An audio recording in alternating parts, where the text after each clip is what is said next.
Hello friends, કેમ છો બધા? તમારી પોતાની ચેનલ નિશા પટેલ ગુજરાતીમાં તમારું સ્વાગત છે અને હું છું નિશા. આજે આપણે આ ગરમા ગરમ ક્રિસ્પી એવી આલુ ટિક્કી બનાવીશું ફ્રેન્ડ્સ, અને એમાંથી મેં આ રીતે ચાટ પણ બનાવી હતી. ચોમાસામાં ગરમા ગરમ ચાટ ખાવાની મજા પડી જાય એવી ટેસ્ટી ચાટ બને છે ફ્રેન્ડ્સ. તમે આને સાંજે નાસ્તામાં કે પછી ડિનર માટે પણ બનાવીને તૈયાર કરી શકો છો. મારા ઘરમાં તો આ બધાને ખૂબ જ પસંદ આવી હતી. તો ચલો, બાળકોને મોટાને બધાને પસંદ આવે એવી નવી ચાટની રેસીપી શરૂ કરીએ. તો એના માટે મેં અહીંયા બટેકા લઈ લીધા છે, ધોઈને સાફ કરી લીધા છે, અને આપણે આ રીતે છાલ કાઢી લેશું. બટેકાને આપણે બાફવાના નથી ફ્રેન્ડ્સ, ડાયરેક્ટ જ આપણે એને આ રીતનું મીડિયમ સાઇઝનું જે ગ્રેટર હોય છે એમાં આપણે ગ્રેટ કરી લેશું. પાણીનું વાસણ ભરીને રાખ્યું છે મેં. આ રીતનું મીડિયમ સાઇઝનું આપણે ખમણ કર્યું છે અને તરત જ એમાં એડ કરતા જઈશું બટેકા, નહીં તો તરત જ કાળા પડી જાય છે. તો આ રીતે બધા બટેકાને ખમણીને મેં પાણીમાં એડ કરી દીધા છે. સરસથી મસળીને આપણે એને ધોઈ લેશું અને 2 થી 3 પાણી બદલાવીને આપણે સરસથી આને વોશ કરી લેવાના છે. હવે એને હાથેથી આ રીતે પ્રેસ કરતા જઈશું અને એક્સ્ટ્રા પાણી આપણે નિતારી લેશું. અને સાઈડમાં ગેસ પર મેં પાણી ગરમ થવા માટે રાખી દીધું હતું. પાણી ઉકળી ગયું છે, એમાં આપણે આ ખમણને એડ કરી દેશું. ફ્રેન્ડ્સ, તમે મારી ચેનલને હજુ સુધી સબસ્ક્રાઇબ ન કરી હોય તો પ્લીઝ ચેનલને સબસ્ક્રાઇબ જરૂરથી કરી દો અને બેલ આઇકનને પ્રેસ કરી દો, જેથી મારી નવી વિડીયોની નોટિફિકેશન તમને મળતી રહે. હવે આમાં થોડું એવું નિમક એડ કરી દેશું, જેથી કરીને બટેકામાં નિમક સારી રીતે ચડી જાય.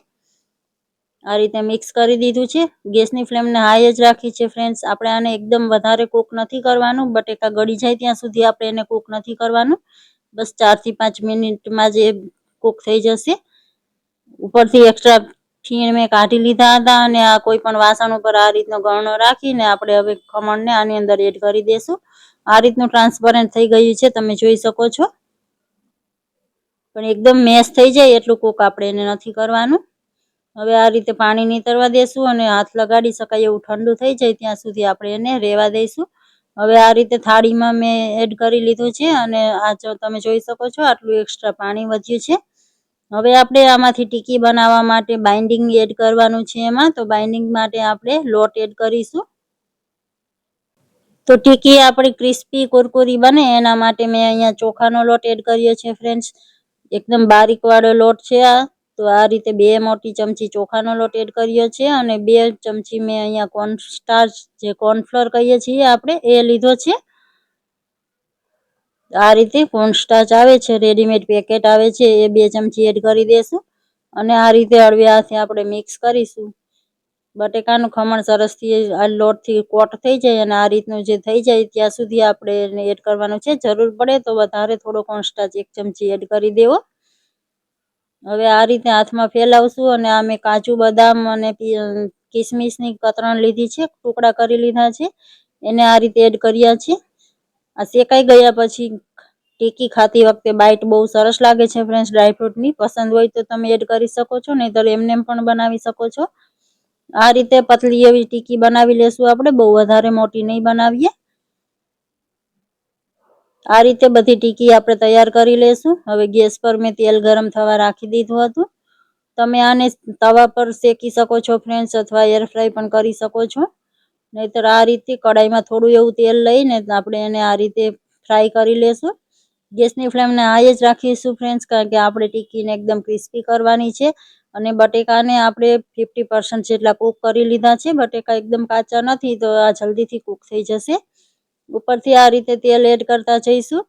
એક સાઈડથી થવા દેશું અને પછી આ રીતે પલટી લેશું. તો અલટ પલટ કરીને ક્રિસ્પી ટિક્કી તૈયાર થઈ જાય ત્યાં સુધી આપણે એને ફ્રાય કરી લેશું. આ રીતનો ગોલ્ડન કલર આવે એટલે આપણે એને કાઢી લેશું અને સેમ એ જ રીતે બધી ટિક્કીઓને આપણે ફ્રાય કરી લેશું.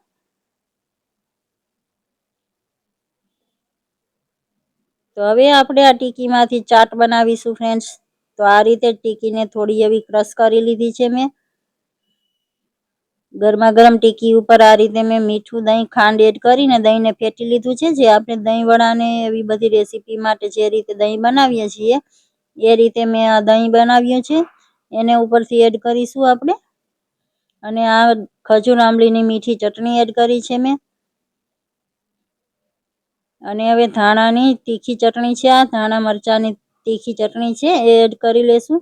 અને આ બારીક સેવ એડ કરી છે. તમે આમાં દાડમના દાણા કે ડુંગળી કાપેલી કે પછી સિંગ દાણા એવું તમારે પસંદનું કોઈ પણ ટોપિંગ એડ કરી શકો છો.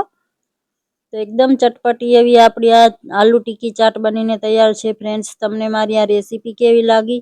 સારી લાગી છે તો લાઈક કરી દેજો. તમારા ફેમિલી અને ફ્રેન્ડ્સ સાથે શેર જરૂરથી કરજો. કમેન્ટ કરીને જરૂરથી જણાવજો ફ્રેન્ડ્સ. મળીએ છીએ આવી જ નવી રેસીપી સાથે. Thank you for watching.